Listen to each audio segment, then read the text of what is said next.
Слава Господу! Господь, во имя Иисуса Христа, мы приветствуем Тебя на этом месте. Дух Святой, мы признаем, что Ты есть наш учитель во всем, что касается воли Божьей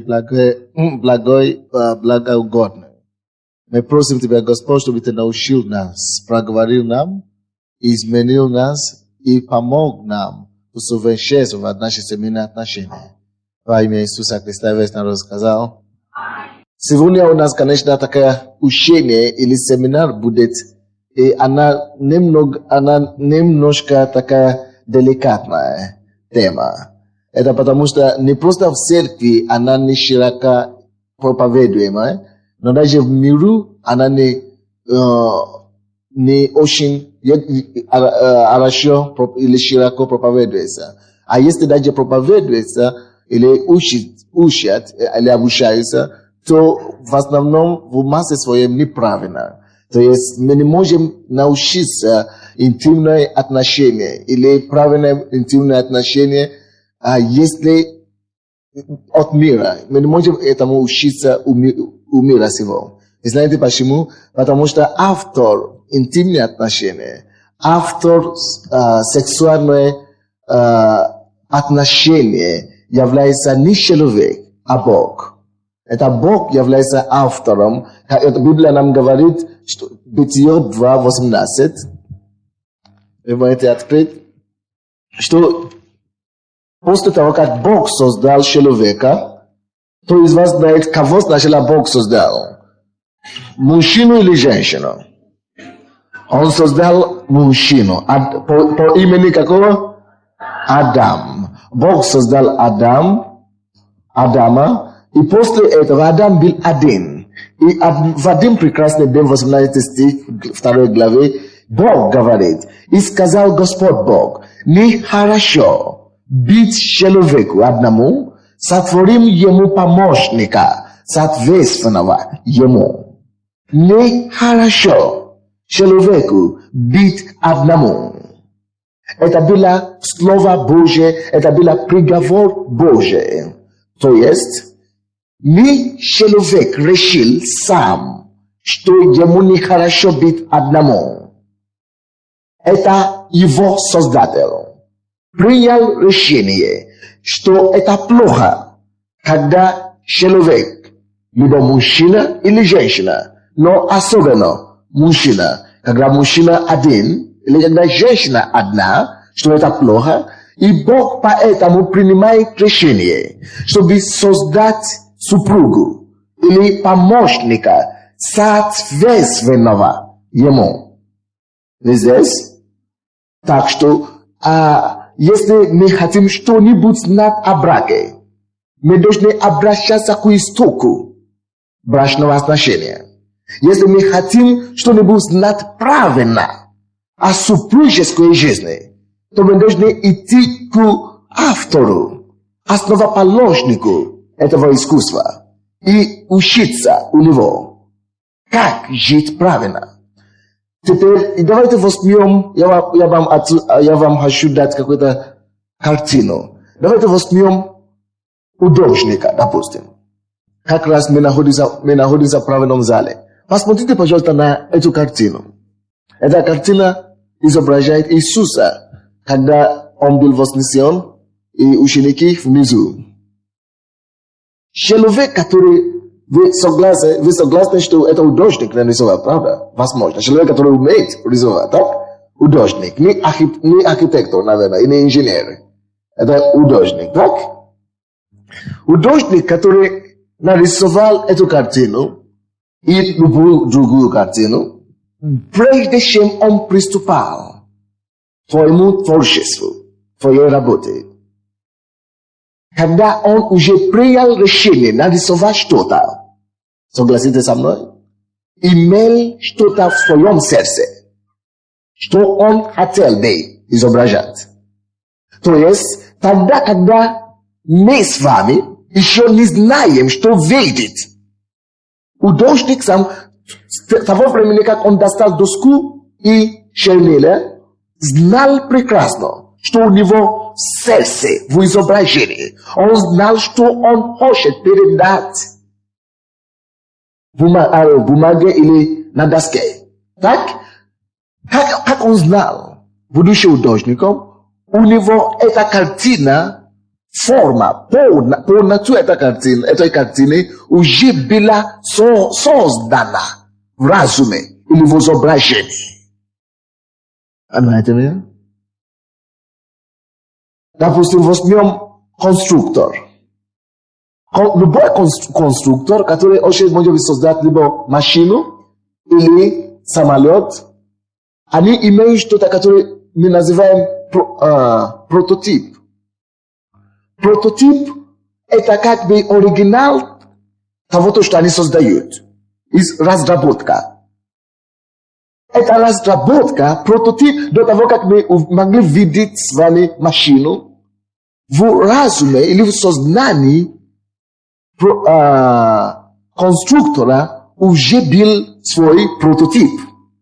Он знал, что он хотел видеть человечеству. Это было у него, он знал, к чему он стремился. То же самое с Богом. Все то, что Бог делает, он знал, к чему он идет, к чему он стремится. Бог наш, которому мы служим, есть тот Бог, который очень хорошо знает конец с самого начала. Он знает, что он хотел добиться. Почему? Как это относится к нашей теме сегодня? Если Бог создал институт брака, супружескую жизнь, я хочу, чтобы мы с вами анализировали это и поняли, что с самого первого дня, когда Бог принял это решение, создать то, что мы называем сегодня семью, с самого этого момента, с самого первого дня, Бог имеет полную картину того, то, что Он хочет, и чего Он хочет добиться. Понимаете меня? Он знает рецепт успешной семейной жизни. Он знает, почему он создал институт брака или семейной жизни, супружеской жизни. У него была цель для этого. Это он создал этого института. Этот институт для Адама и для Евы. Он знал, что Ева должна получить от такого взаимоотношения.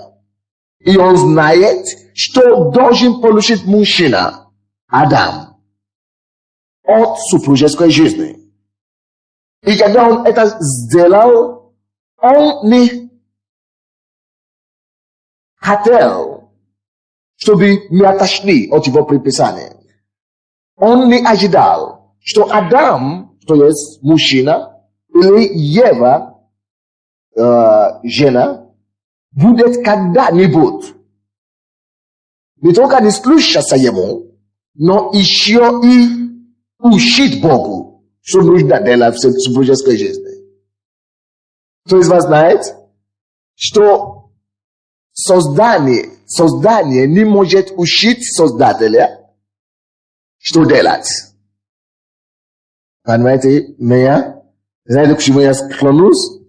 То есть Бог не ожидал, и Он не рассчитывал так, что день придет, то мы будем ему дать рецепту, как нам хочется жить, как мы хотим жить.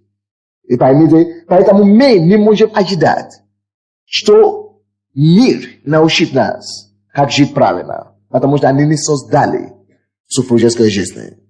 Поэтому мы не можем ожидать, что телевизор, газета или журналы научат нас жить правильно в супружеской жизни, тем более интимной жизни супружеской. Поэтому мы не можем полагаться на советов подруг и друзей. Мы должны иметь только один выбор, мы имеем только одно направление. Кому мы можем обращаться? Тому, кто образовал и создал этот институт. Вы понимаете меня? Слава Богу, слава Богу. Аллилуйя. Слава Господу. Ну что ж, сегодня мы не говорим о браке как таковом.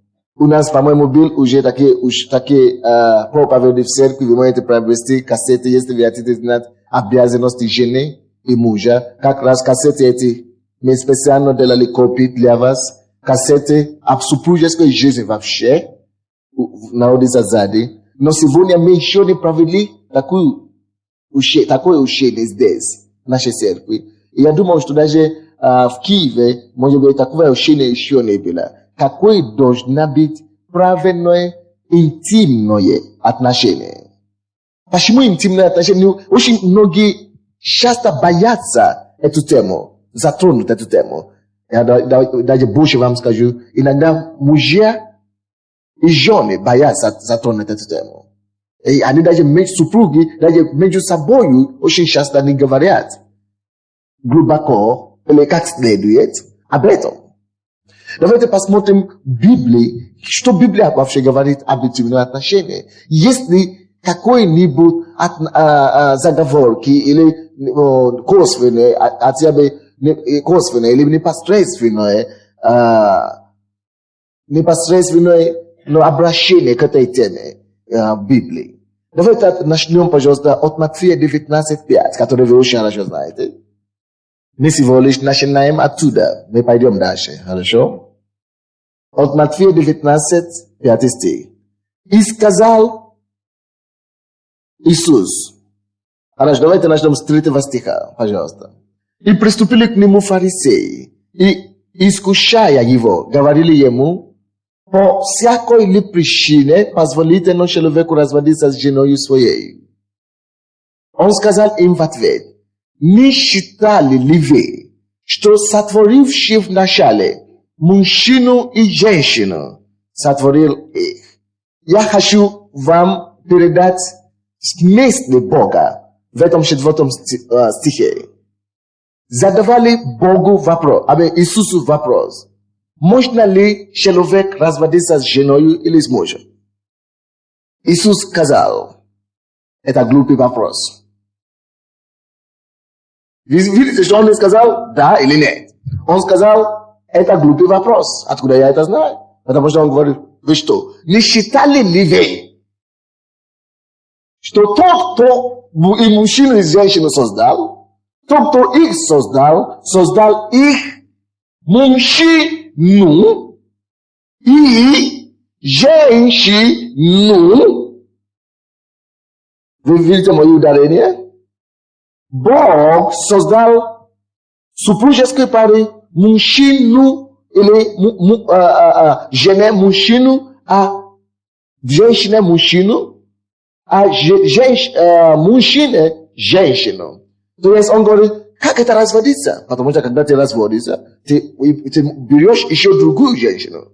Это получается уже не женщина, это уже получается женщины. Или ты берешь другого мужа. Это уже получается мужчина. Это получается как? Мужчины. Поэтому Иисус говорит, что это глупо. Дайте задавать такие вопросы. Разводиться или нет? Жениться или сколько раз? Насколько жен имеет? Бог имеет в виду, чтобы мы могли иметь. Бог создал нас, мужчину и женщину. Поэтому в принципе, то, что правильно, по Божьему взгляду, Бог вообще-то. Я знаю, что многие из нас были уже виновниками этого, внушая себя, но женщины и мужчины должны вообще-то иметь только один партнер за свою жизнь. Это точки зрения Бога. Ты даже не имеешь права трогать другую женщину. Потому что интимное отношение, секс, это единственный способ, как передается кровь друг другу. Отношения, которые ты можешь иметь с женщиной, когда вы начнете обменивать не просто плоти, но даже кровь. Жизнь. Библия говорит, что жизнь в крови. Если вы обнимаете кровью, вы знаете, что вы обнимаете? Вы обнимаете жизнью. Кто-нибудь меня понимает? Когда вы имеете, Библия говорит, кто соединяется с блудницей, то один. zbludnice. Когда в 19 секции или в интимные отношения супруга с вашей женой или с вашим мужем, вы идете глубже, чем вашего разума может понять, или ваши эмоции может постигнуть. Поэтому, особенно после женитьбы, особенно после того, как ты уже живешь с женой, или ты уже живешь с мужем, особенно опасно и преступно не просто своей супруге, но и Богу, если ты еще будет посторонних где-то иметь отношения. О, Боже, прости. Это получается, ты принес чужую кровь в вашу семью. И вмешал это не просто в себе, но и в твою жену. О, не дай Бог, Боже мой, спаси нас. Поэтому много поколения людей сейчас умирают от СПИДа.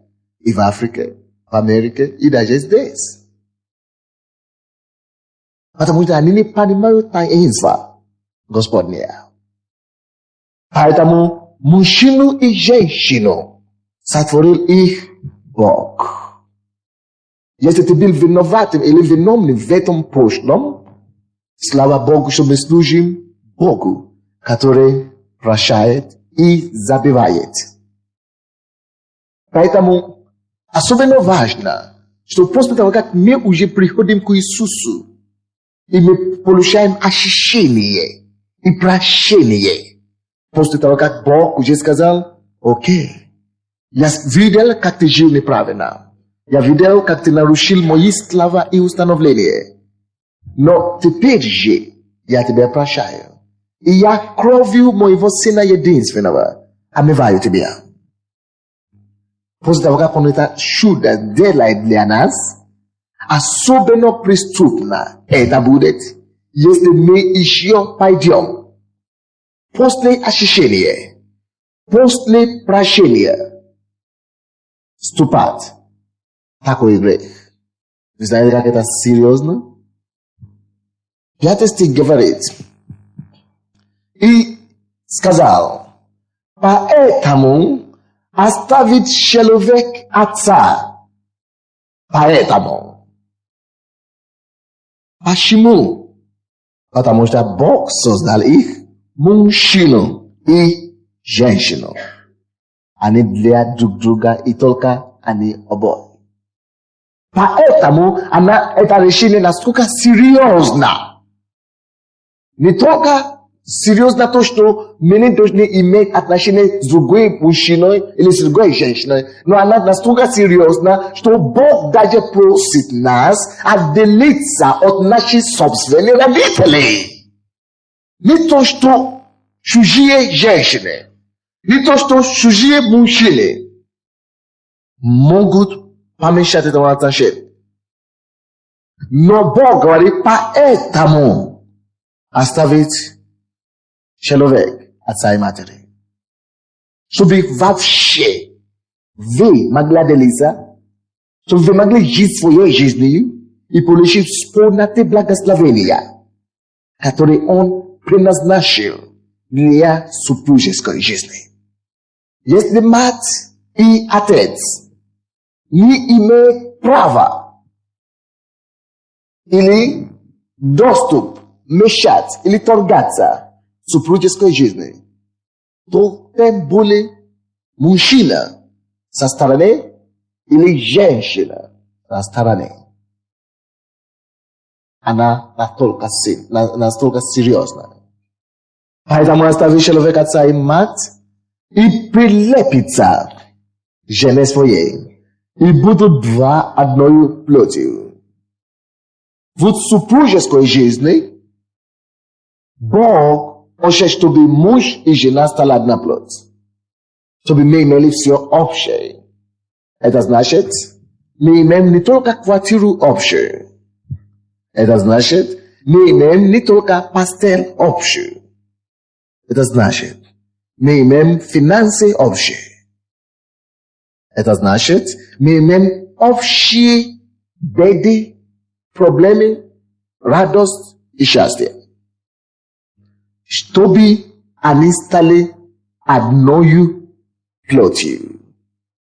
Теперь, Есть разные виды отношений, которые существуют между мужчинами и женщинами. И когда, допустим, вы работаете с кем-то, вы коллеги, и вы можете быть очень близко. Есть другие отношения, которые могут быть ближе. Вы можете иметь друзья с другого поля, но вы не муж и жена. Вы можете делить между собой очень много тайн. Знаете, в прошлом году я учил об этом. Есть дружба, 4 уровня дружбы. Вот. Но тут из все дружбы, которые может быть, конечно, ваша жена или ваша супруга должна быть вашей самой близкий друг. Амин? Это понятно. Но из все отношения, которые могут быть между человеками, или между мужем даже и женой, они не смогут стать одной плотью, пока не входит в их отношения интимная жизнь. Бог же сказал, они должны стать одной плотью. Без интимной жизни, без сексуальной или половой отношения, они не смогут стать одни. Теперь послушайте.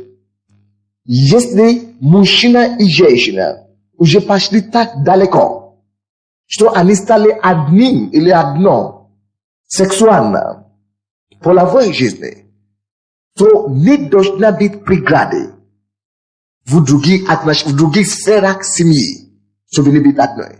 Если вы уже одни в том, то, что сокровенное, в том, то, что таинственное, в том, то, что божественное, в том, то, что священное. Если вы уже там одни, то, что мешает ваши финансы быть одни? Что мешает вам разделить горе между собой? Что тогда может не быть одно в вашем отношении?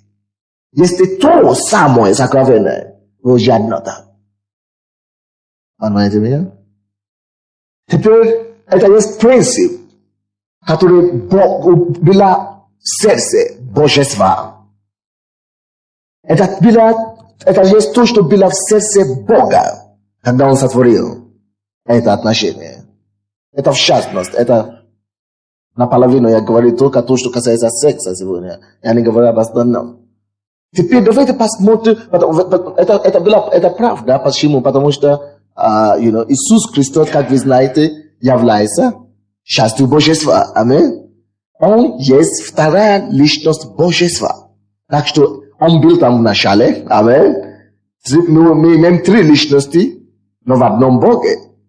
Аллилуйя. Так что Он знал это с самого начала. И если Он это говорит здесь, это значит, так Бог считает. Теперь, после того, как они уже создали их, давайте тогда посмотрим, как они жили. Бытие, 2 главу. Исполнилось ли то, что говорил Иисус в жизни Адама и Евы? Исполнилось ли оно или нет? 23, 24, 25 стихи. Бытие 2. И создал Господь Бог из ребра, взятого у человека, жену, и привел ее к человеку. Извиняюсь, это 22, но теперь 23. И сказал человек, вот это кость от костей моих и плоть от плоти моей. Она будет называться женою, ибо взята от мужа. Потому оставит человек отца своего и мать свою, и прилепится к жене своей, и будут одна плоть. И были оба ноги, Адам и жена его, и не стыдились. Вы слышали? Библия здесь подтверждает, что они должны, и потому должен оставить мужчин, человек отца и матери своей. И Библия говорит, что они действительно были вместе, они были ноги, Адам и жена его, и не стыдились. Обычно, когда мы читаем историю бытия, мы думаем, что просто они не стыдились, потому что они не видели себя друг друга. Но Библия говорит, и били оба ноги и не стыдились. Если они не стыдились, это значит, они видели, было что, от чего можно было стыдиться. Аминь. Было что, от чего можно было стыдиться. Но потому что они находились в законном отношении. Они не стыдились, когда они были ноги, потому что Бог вместил их вместе. И я думаю, что здесь, вероятно, всего, они не просто не стыдились друг другу. Я думаю, что здесь у них было законное первое интимное отношение. Я говорю, что я думаю, потому что здесь не написано. Аминь. Это мое мнение. Что они здесь были ноги, и не просто так. Они имели первое интимное отношение, и у них не было стыда. Так что это самое первое, то, что мы видим близко к сексу. Интимные отношения, как вы знаете, это не просто секс. Интимные отношения начинаются,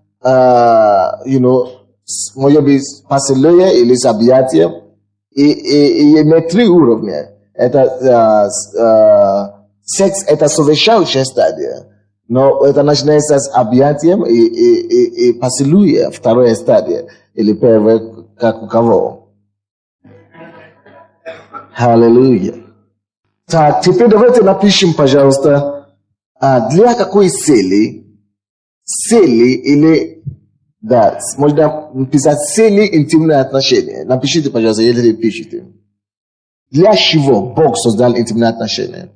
Во-первых, Бог создал секс или половое отношение между мужчиной и женщиной для того, чтобы продолжать, для продолжения человеческого рода. Это во-первых. Это согласно Бытие 1 глава 28 стих. И благослови их Бог, и сказал им Бог, плодитесь и размножайтесь, и наполняйте землю, и обладайте ею, и владычествуйте над рыбами морскими, и над птицами небесными, и над всякими животным пресмыкающимся по земле. Для размножения, для продолжения человеческого рода. Но не только для этой цели. Вы слушаете меня? Скажите, не только для этой цели. Допустим, если бы это было только для этой цели, то люди, которые не, допустим, мы с женой, у нас нет детей сейчас. Это значит, мы порвали, это значит, мы не живем в супружеской жизни. Или это значит, мы не должны заниматься любовью. Или это значит, что что-то не то. Поэтому, если даже муж и жена не могут иметь детей, и у них нет детей, они все еще смогут жить самой счастливой супружеской жизни. Ни в коем случае не хуже, чем у тех людей, у кого есть дети. Почему? Потому что не только для этой цели. Это во-первых. Во-вторых,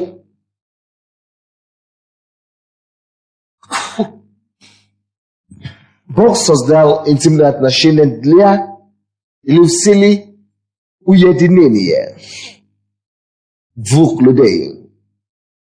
Силе уединения, единства, чтобы было единство между мужем и женой. Чтобы исполнилось намерение Божье, которое было сказано, что и двое станут одну плоть. Чтобы мы могли искренне быть одно. Чтобы мы могли быть единство. Это высшее уровень отношения, которые может быть между мужем и женой. Секс. Давайте я вам напишу секс. Определение. Извините, хорошо, после я вам дам определение потом. Хорошо, это второй стиль. Вы можете написать Бытие 2:24.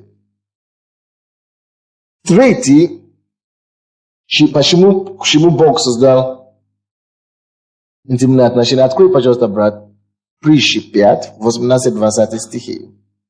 Это для наслаждения и эмоциональное исполнение, эмоциональное расслабление или что-то подобное. Не расслабление, но для наслаждения и эмоциональное fulfillment, accomplishment. Это как достижение полноты, но подъема, для эмоционального подъема и Иисус говорит, что чтобы радость ваша могла быть совершенна, полноты, для усовершения или вашей эмоциональной жизни. Так, считай, пожалуйста, 18-20 стихи. «Источник твой да будет благословен, и утешайся женою юности твоей, любезною ланию и прекрасную серною, груди ее да упаяют тебя во всякое время, любовью ее услаждайся постоянно. И для чего тебе, сын мой, увлекаться постороннею и обнимать груди чужой?» Аллилуйя. И вы знаете, вы только что читали Библию. Кто это знает? Что то, что мы только что читали, это Библия. И Библия не скрывает слов. Когда речь идет, он не умолкает, это самое, он не умоляет действие того, то, что есть на самом деле. И Библия здесь говорит, 18 стих. Источник твой да будет благословен. Ваша источник есть ваша семья. Братья и сестры, смотрите на меня. Бог говорит, ты муж ответственный за твою семью. Ты жена ответственна за твою семью. А воля Божья на твоей семье, источник твой да будет благословен.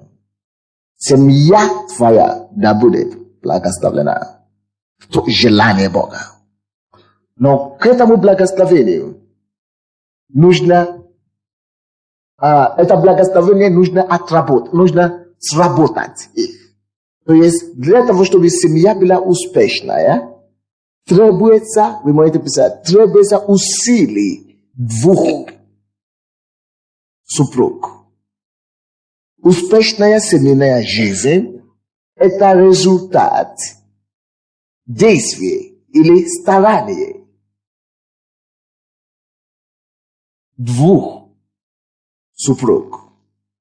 То есть ваша семья не будет успешна никогда, если этим занимается только муж. Ваша семья не будет успешна никогда, если об этом заботится только жена. Требуется обои усилия. Вы понимаете меня? И еще напишите одну фразу интересную. Супружеская жизнь или семья не сработает само по себе. Семья не получается, не сработает само по себе. Семью нужно сделать. Вы не поняли, да? Вы должны своими руками, своими усилиями сделать свою семью успешную. С обоими стараниями. Так, 18 стих говорит, источник твой да будет благословен, и утешайся женою юности твоей. Утешайся. Утешение, утешайся юности твоей. Это наслаждение, правда? Утешайся. Не богатством. Утешайся. Не работой. Пишите, пожалуйста. Утешайся. Не работой. Утешайся. Не богатством. Утешайся. Не дружественными или окружением, то есть не друзьями, утешайся. Бог говорит, чтобы ты научился получить утешение или наслаждение у жены твоей. 19. Любезною ланию и прекрасною сердною. Понимаете? Груди ее да упокоят тебя во всякое время. Груди ее. Бог говорит, что груди женщины не предназначены только для напоения детей. И вы, мужчины, знаете, что происходит, когда вы имеете отношения с вашей женой. И когда вы действительно утешаетесь этим. Потому что Бог говорит. Теперь вы видите, что это написано в Библии, так? Не то, что это берется из Голливуда. Аминь. Голливуд не может нас научить ничего хорошего. Сексуальном или интимной жизни. Мы должны их учить, потому что у них только есть отвращение или извращение. Груди ей да упокоят тебя во всякое время. Очень часто мужчины бывают эмоционально напряженные. Так? Хорошо? Вот здесь решение. Вы должны знать, это серьезно, поэтому только здесь женатые люди. Вы знаете, потому что вы привыкли не быть открыты друг к другу. Поэтому это смешно. Но это на самом деле это правда. Вот, потому что иногда вы ищете разрядку или как это, расслабление в телевизоре, в газете, кино. Тратите свое время напрасно. Вы должны учиться пользоваться то, что Бог сам тебе дал. Чтобы сгрузить себя, разгрузить себя после тяжелого дня. Поэтому Бог тебе дал жену. И ты должен научиться утешаться ее груди, Библия говорит. Любовью груди ее да упокоит тебе во всякое время. Любовью ее услаждайся постоянно, любовью. Что мы говорим, занимаемся любовью, так?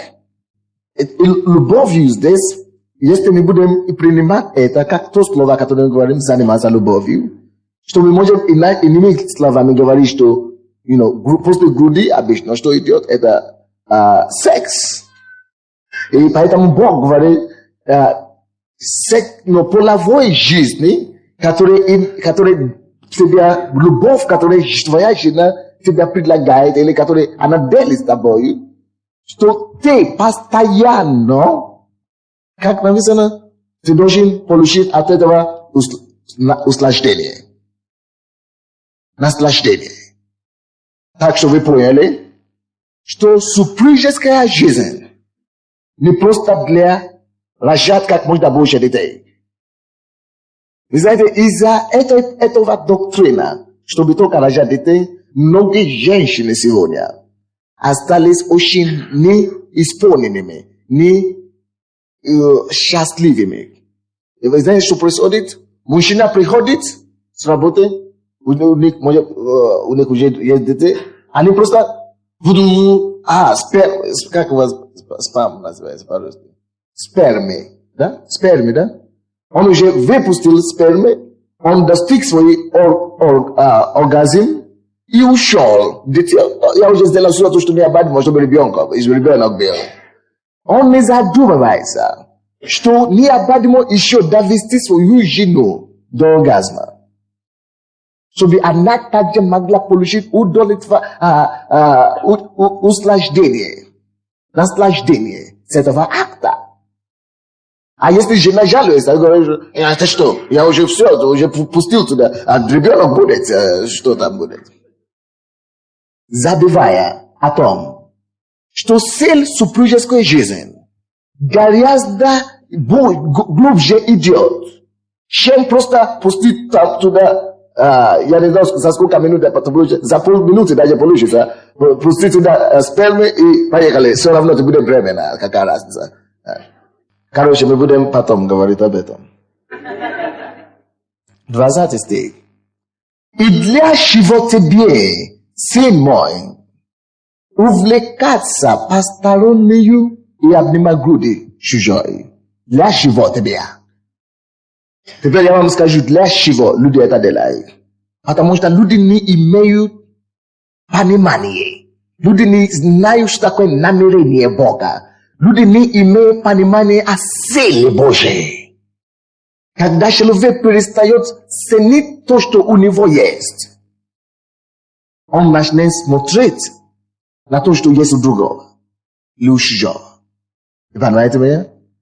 Но если ты поймешь, ты начнешь понимать правильно, что это в принципе то же самое, и выполняет тот же самый роль, ты поймешь в конце концов, что нет смысла этого делать. И знаете, это называется злоупотребление. Я всегда говорил, что если человек не знает, что такое микрофон, так?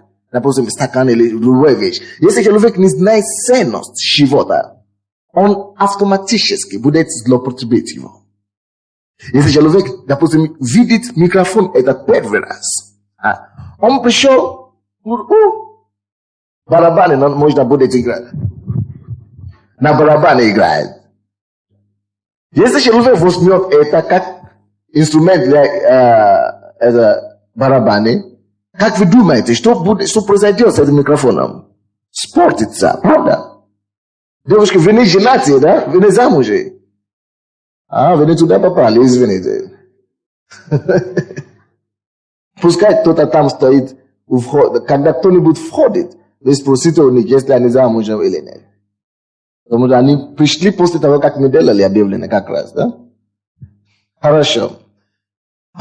То, что толкает мужчины и женщины в неправильное к блуду и прелюбодеянию. Это потому, что они не знают, не имеют Божье понимание. Они не понимают Божьей истины. Они не имеют света в них. У них полная темнота. Амин.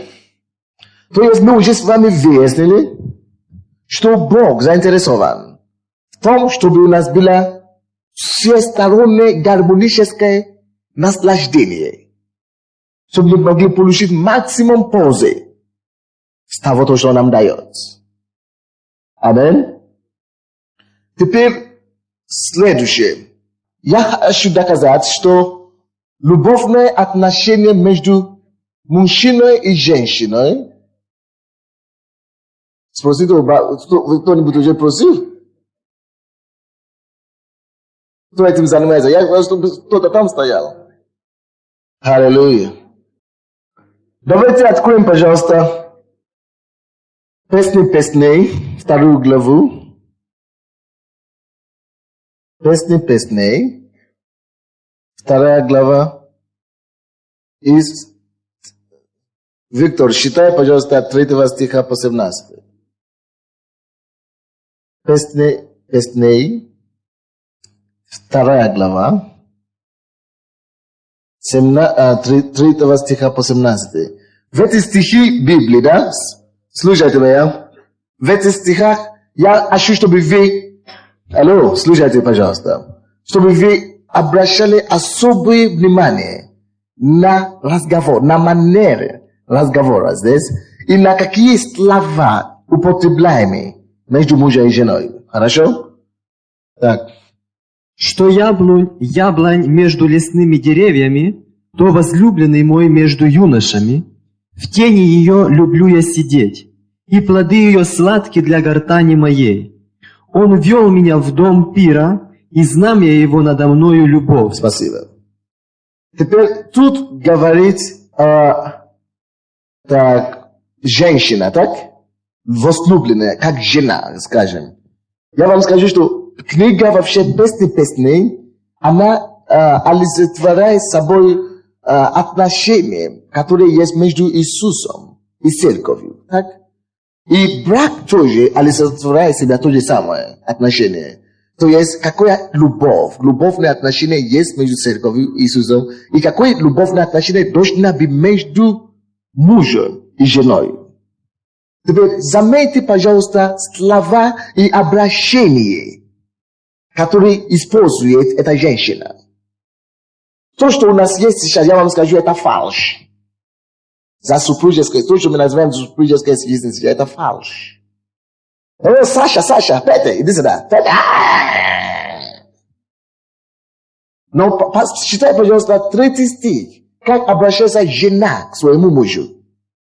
Что яблонь между лесными деревьями, то возлюбленный мой между юношами. Сколько раз, жены, смотрите сюда, алло? Когда последний раз ты дала своему мужу комплимент? Молодец. Теперь слушайте. Это честно перед Богом. Бог же видит. Все. Поэтому слушайте. Сколько раз? Не просто делайте комплимент о том, что он принес зарплату домой. Сколько раз ты смотрел на своего мужа и сказал, слава тебе, Бог, что я имею его. Сколько раз ты смотрел на него и сказал, ты самый лучший из мужчин. Даже если ты прекрасно знаешь, что он не самый лучший, ты все равно должен это говорить. Дорогие мои, Библия говорит, что жена есть слава мужу. Своими словами, ласкостью, своими нежностью, своими искусственными словами. Вы должны создавать славу вашему мужу. Чтобы он ходил постоянно, чувствовал эту славу возле себя. Что ходит со мной, видите. Тогда он не забудет вас. Тогда он всегда будет ценить вас. То есть не просто делать комплимент о том, то, что он делает или он есть. Просто смотрите на него. Не обязательно то, что он есть на самом деле. Но помните первый раз, когда вы любили в него и так далее. И никогда не забывайте эти слова. Это любовное отношение. И продолжайте сохранить это и выражать это. И напоминать ему, и говорить ему об этом каждый раз. Жены. Это очень важно. Изобразуйте искусство, как вам поднимать, искусственно поднимать ваши мужей. Чтобы вы не просто закрывали вашу голову платком, а чтобы вы своими словами и поступками покрывали свою голову. И вы знаете, вы покрываете свою голову так, насколько вы относитесь почтение вашему мужу. А то вы, лесы. Дальше читай, брат. Подкрепите меня вином, освежите меня яблоками, ибо я изнемогаю от любви. Левая рука его у меня под головою, а правая обнимает меня. Заклинаю вас, дщери иерусалимские, серными или полевыми ланями. Не будите и не тревожьте возлюбленной, доколе ей угодно. Голос возлюбленного моего, вот он идет, скачет по горам, прыгает по холмам. Друг мой похож на серну или на молодого оленя. Вот он стоит у нас за стеною, заглядывает в окно, мелькает сквозь решетку. Аллилуйя. Теперь вы понимаете, что это есть выражение слов женщины в условиях, где она была. Так? Это было то условие, где она есть. Это описывает условия определенного времени. Но время, которое окружает нас сейчас, другое. И ты можешь использовать, но суть, то, что мы и говорим, что ты должен использовать эти слова. Но суть и идеи должны быть в тебе заложены. Вы слушаете меня? Ты должен знать, как искусственно, но поднимать твои супруги. Дальше читаем. Возлюбленный мой начал говорить мне: «Встань, возлюбленная моя, прекрасная моя, выйди. Вот зима уже прошла, дождь миновал, перестал. Цветы показались на земле, время пения настало, и голос горлицы слышен в стране нашей». Спасибо. Мужья, вы тут? Сколько раз вы смотрели на вашу жену и говорили: какая ты прекрасная моя жена? Ага. Дорогие, особенно мужчины, не совершайте тот грех, чтобы пренебрегать свою супругу. Мужчины, особенно мужчинам просто, очень просто. Вы можете влиться в жизни, суете, так быстро, что вы уже не вспоминаете, вам не до этого. Не разрешайте работу, красть, радость и счастье семейной жизни от вас. Вы можете слишком быть нагружены на работе, что вы даже забудете, сколько раз вы делаете своей жене комплимент. Не только когда она хороший борщ готовит, но вы должны постоянно выражать благодарность.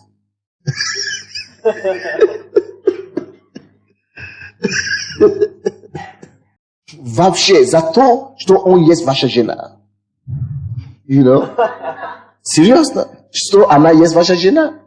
Вы должны постоянно делать такие комплименты. Я благодарю Бога за тебя. Я просто славлю Бога, что ты моя жена. Ты блюще все. И я ценю тебя. Ты дорого для меня. Дорогие, делай такое. И я думаю, что мужчины должны это делать, особенно женам. Они построены так, что они больше нуждаются в этом. Я вам хочу сказать, чтобы вы начали это делать, и вы увидите разницу в вашей семейной жизни. Очень, может быть, даже сразу не получится, что вы сможете набрать, вы уже даже отвыкли от этого. Может быть, вы даже никогда этого не делали. Вот приходит время истины. Если вам тяжело, допустим, начать это сразу, как можно начать?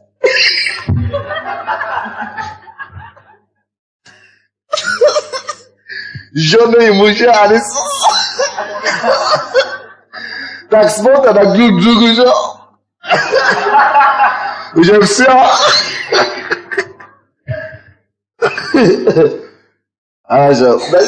Даже некоторые мужья боятся даже повернуть глаза.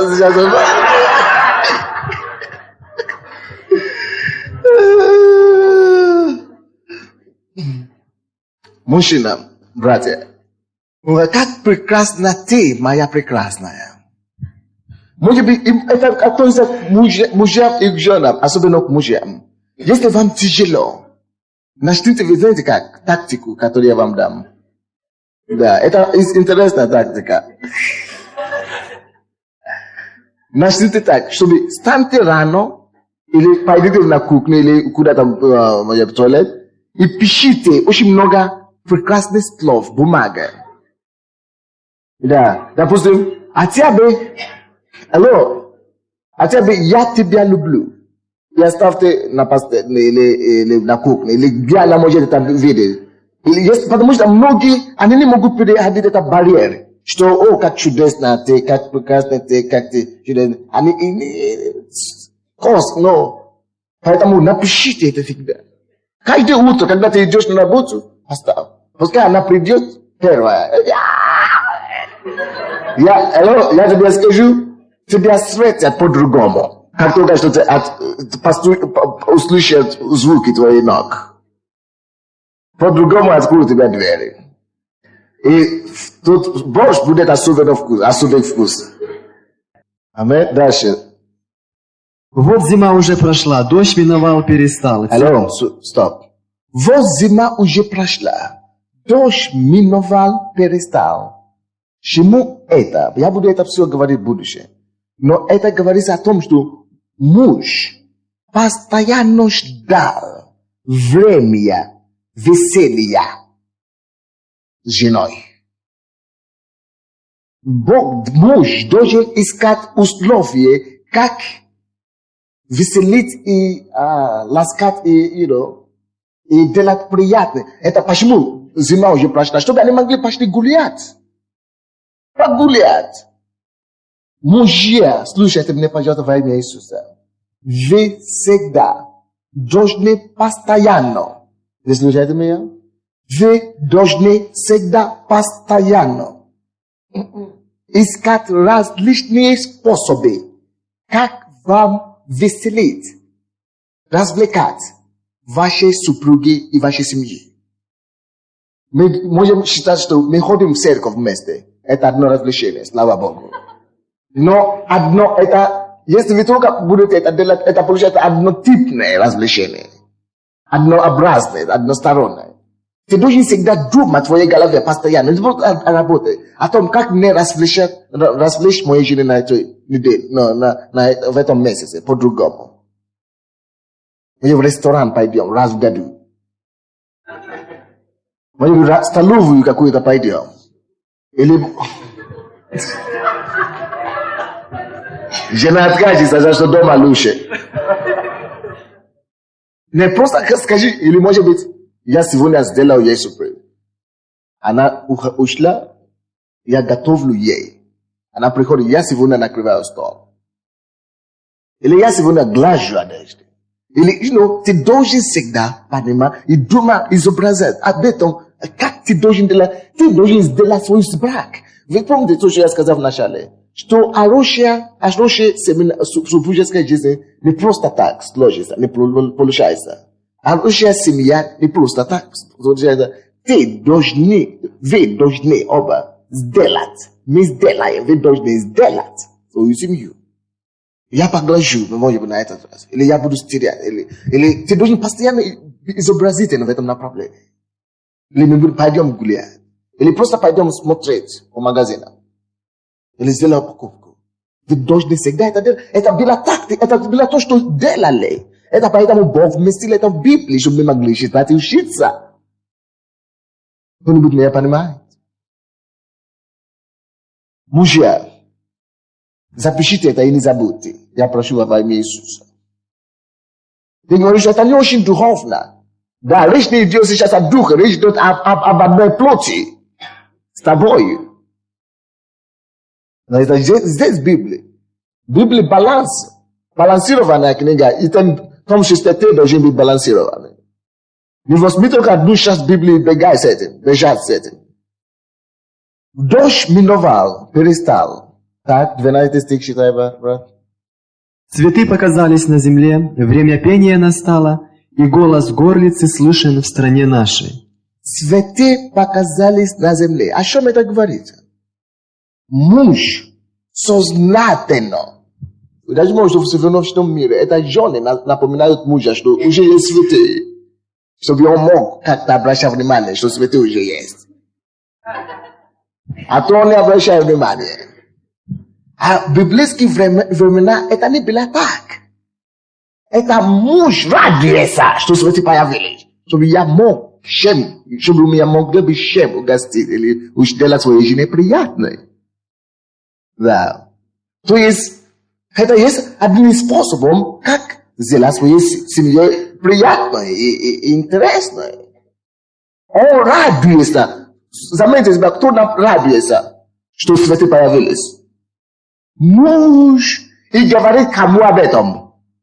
Жене. Они, которые мужья боятся, даже говорит об этом муж. Даже если они видели, потому что они боятся, что вдруг она скажет, что купи мне. Вот поэтому ты должен это самое заметить, чтобы ты мог купить для нее. Не только 8 марта или в день рождения. Аллилуйя. Читай дальше, брат. Смоковницы распустили свои почки. Нет, до этого там время пения настало. И голос... Да. Время пения настало, и голос горлицы слышен в стране нашей. Я вам объясню все, почему это все необходимо. Голос, то есть это все говорится о разных видах развлечений. И в то время, да, мужчина и женщина, муж и жена ходят и гуляют по парку, и муж поет обычно. Вы видите эти восточные фильмы, да, и Пусть поет и так далее. И на гитаре играет. Вот. Это все, чтобы делать мужчине что-то приятное. Поэтому мы начинаем делать эти концерты христианские. Чтобы могли бы место, куда пригласить свою жену.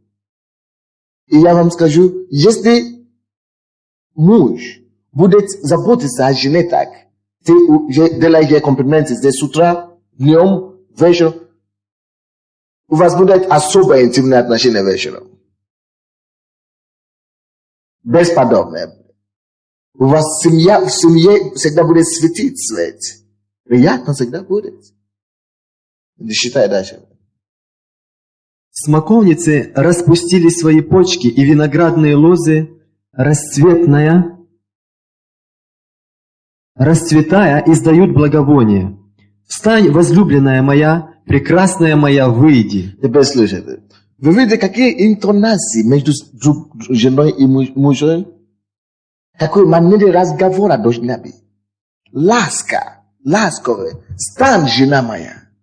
Не то, что кричит на друг друга.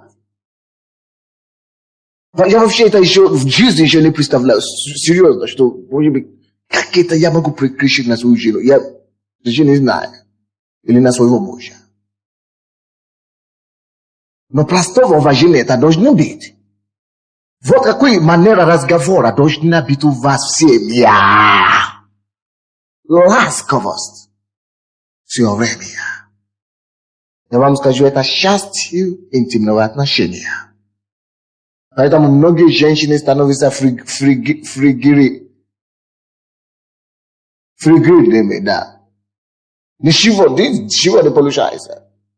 А мы часто думаем, а я купил ей это самое, я купил, но не то, что купил дело, не то, что купил дело. Я купил его квартиру, я купил ей квартиру, я купил ей машину, там это есть, пальто есть, у нее шуба есть. Она не ищет то, что она ела, она не ищет материю, она ищет отношения с тобою. Женщины ценят намного больше отношений. Ним больше, чем миллиарды долларов. Иногда. Я вижу, что мужчины свою голову не ужимают.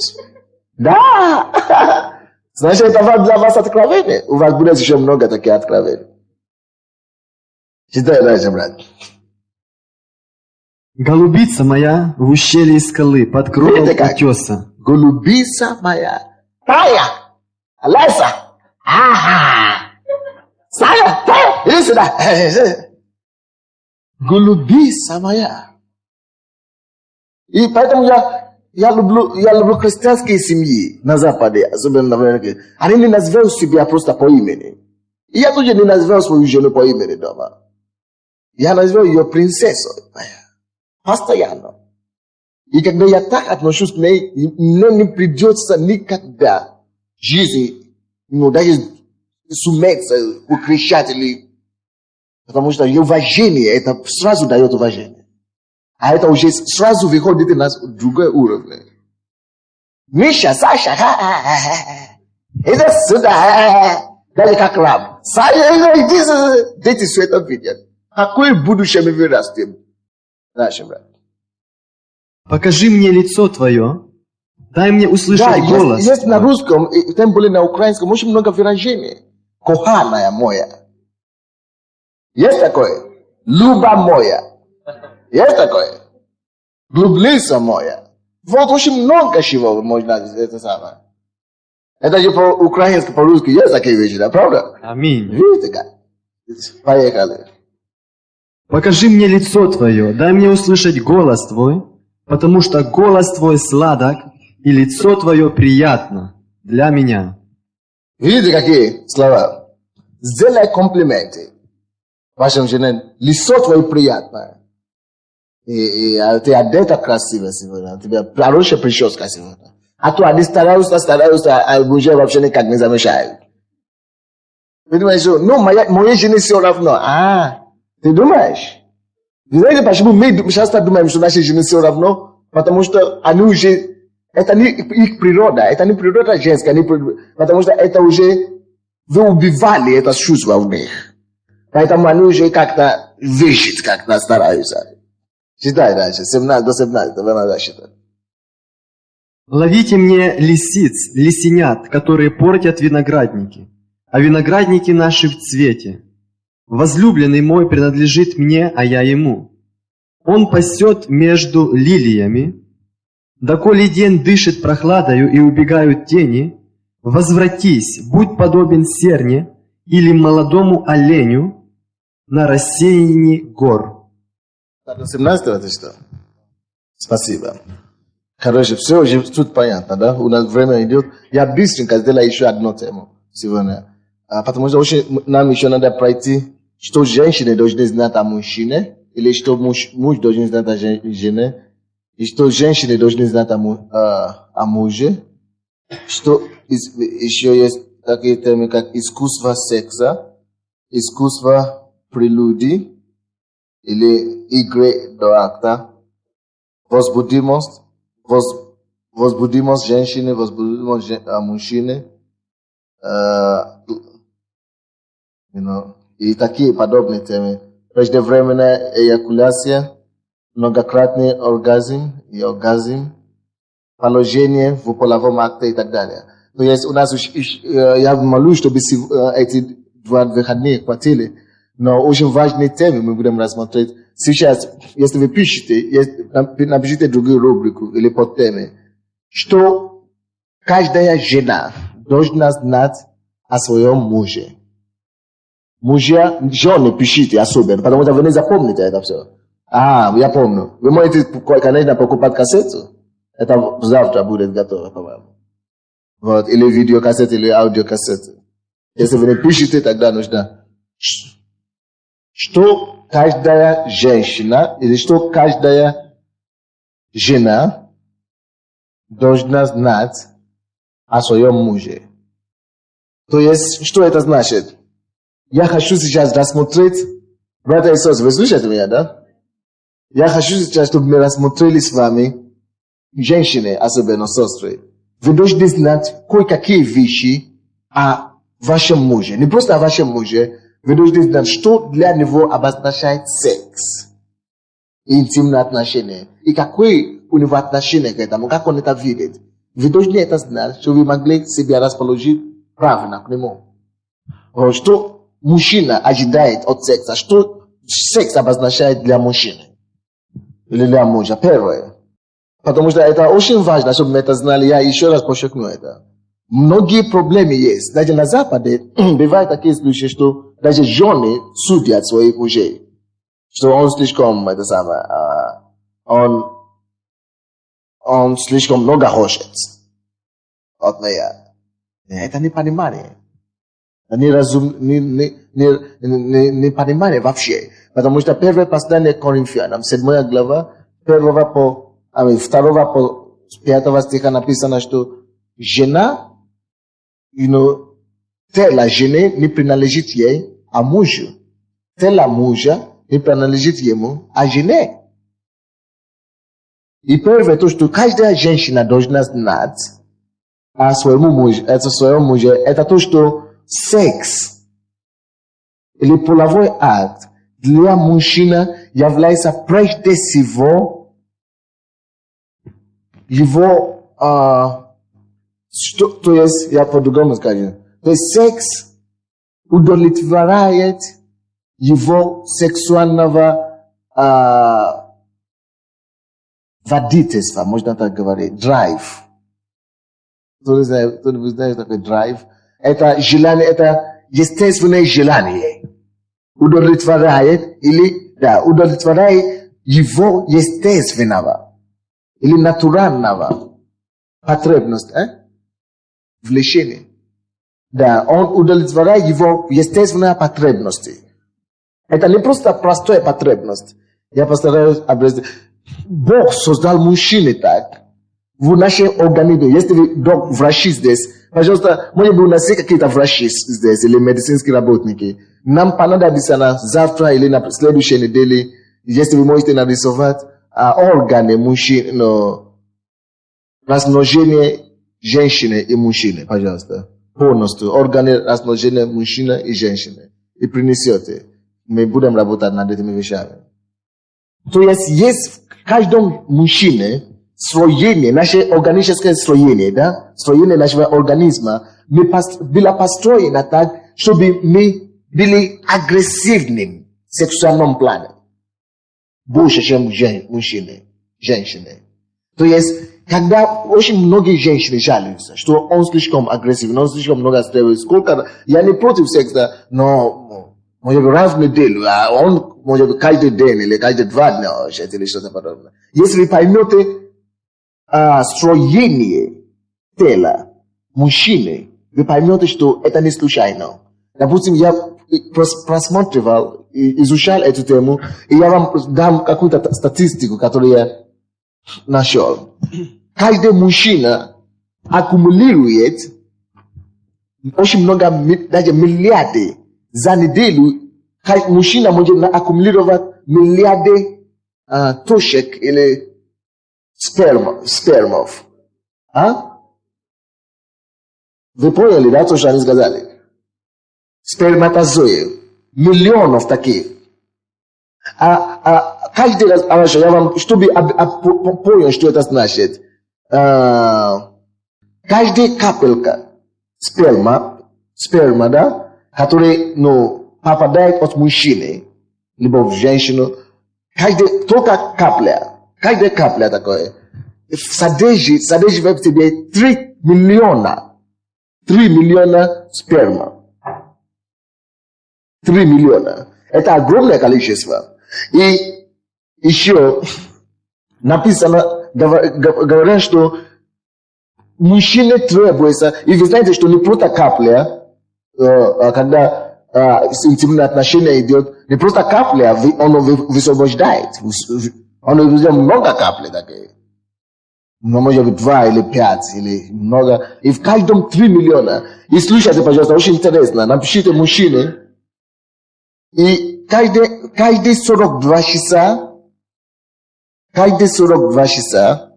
до 78 часов, это по-разному у мужчины, да? С 42 часов до 78 часов, каждые 78 часов для самых медленных мужчин.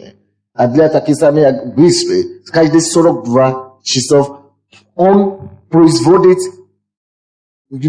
сотни миллионов. А каждые 42 миллионов он производит сотни миллионов эти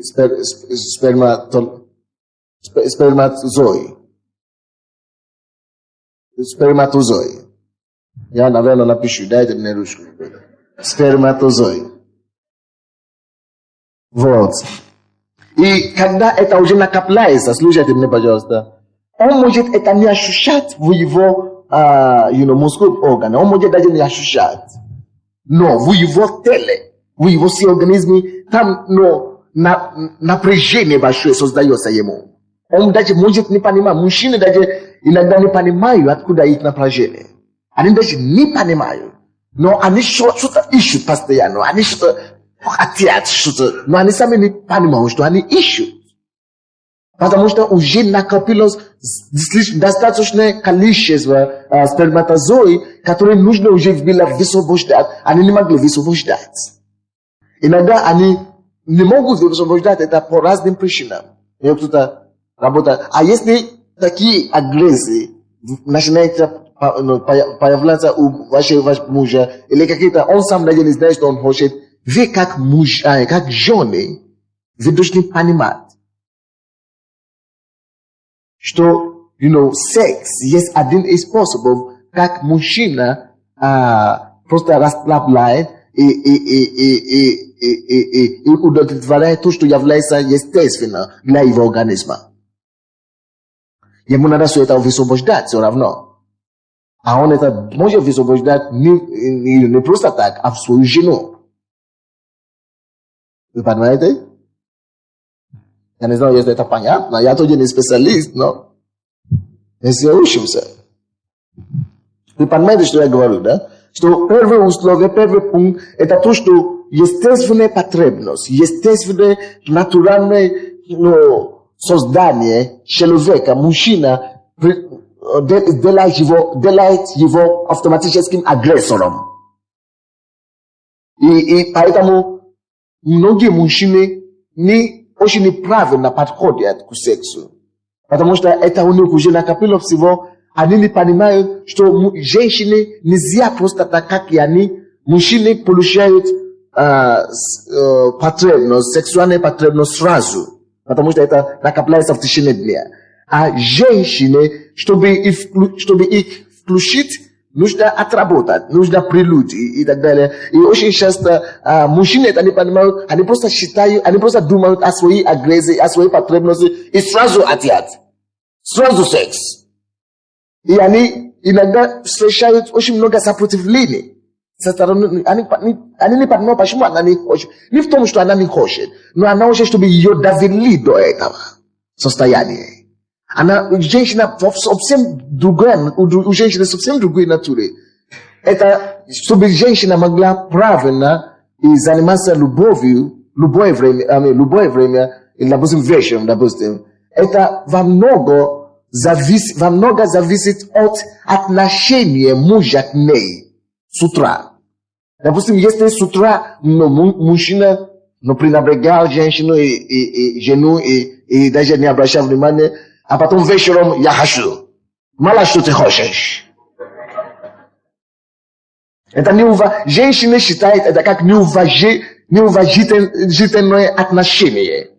И женщина начинает считать, думать, что они как проститутка получается, что я уже как машина здесь. Хочется включить, уже я всегда готова получается. А так они не созданы, это у них другая натура. Надо подготавливать их вежливо. И даже поэтому мы не должны просто думать о себе. А жены тоже вы должны знать, что это есть потребность их. Вы должны учить, может быть, ваших мужей иногда. Или просто понимать их иногда. Это первое, то, что женщины должны знать о мужчинах. Второе, то, что все жены должны знать о мужьях.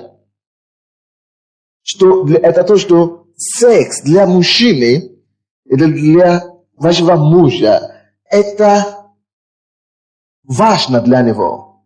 Потому что это исполнение его, это то, что ему дает чувство мужчины. То есть, это то, что его доводит до его чувства мужчины. Это очень важно, чтобы вы не порвались, не потерпели поражение. Женщины, слушайте сюда. Очень важно, чтобы вы не пренебрегали секс и интимные отношения в вашей семье. Очень важно, чтобы вы не потерпели поражение в этом направлении. Потому что если, допустим, жена фригидная, и она не удовлетворяет мужу, если вы не удовлетворяете мужу в сексуальном плане, этот муж никогда не будет себя считать полноценной, даже в окружении своих друзей, даже на работе. Когда у мужчины неудачная супружеская или сексуальная жизнь, он всегда будет скованный такой. Он всегда будет неуверенный, он не будет мужчиной никогда. Хороший. Поэтому многие из вас обвиняете ваших мужей в том, что они не мужчины. Не потому, что они не мужчины, потому что вы не помогли им быть мужчинами. Если интимные отношения в семье ненормально, это сказывается как-то обязательно. Вы здесь? Иногда бывает такое, что наоборот, это у мужчины проблем. Мы разберемся в этом тоже. Обязательно. Если это наоборот, женщина не удовлетворяется. Мы тоже дойдем до этого. И мы посмотрим, как мужчина может быть более эффективной в сексуальном плане, и женщина тоже может быть более эффективной в сексуальном плане. Потому что если Бог дает нам это благословение, Он дает нас, чтобы мы получили максимум благословения от этого. То есть, не пренебрегайте интимные отношения в вашей семье. Это ему дает чувство. Это ему помогает быть мужчиной. Это второй пункт. То, что все женщины должны знать о своей. Третье, то, что вы должны знать. Секс, интимные отношения есть для мужчины способ иногда единственное даже бывает способ, как ему доказать его любовь своей супруге. Иногда это есть способ его сказать вам, ну, что он еще вас любит. Не просто для исполнения его эгоистического, которые женщины делают, желания, а чтобы доказать вам, что он любит вас. Так что не пренебрегайте это. Следующее, то, что каждая женщина должна знать о своем муже. И, конечно, если он это делает, чтобы уверять о его любви, значит, через секс мы можем обновлять наши отношения. Каждый раз обновлять отношения наши. Следующий пункт.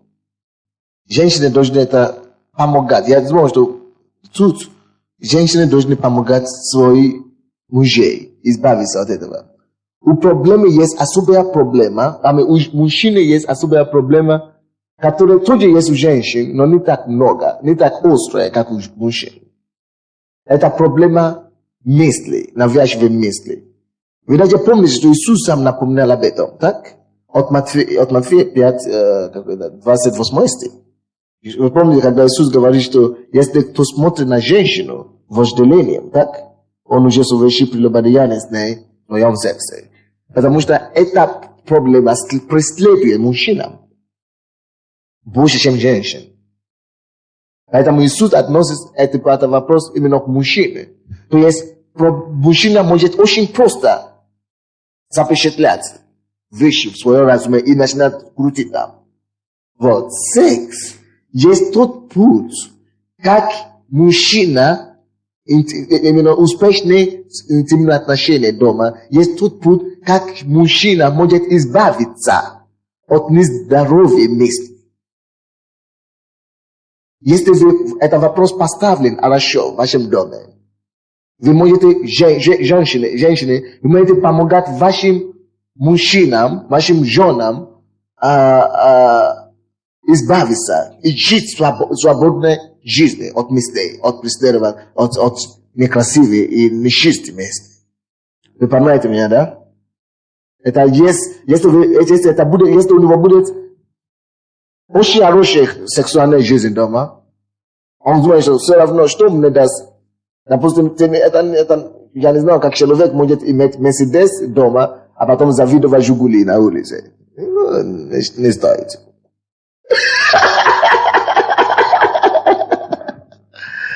То есть условия, и есть пользование, и услуги, и есть наслаждение, которое дает интимные отношения в вашей семье на должном уровне, то, когда вы увидите эти жигули, которые ходят с длинными ногами и короткими руками, вам все равно уже.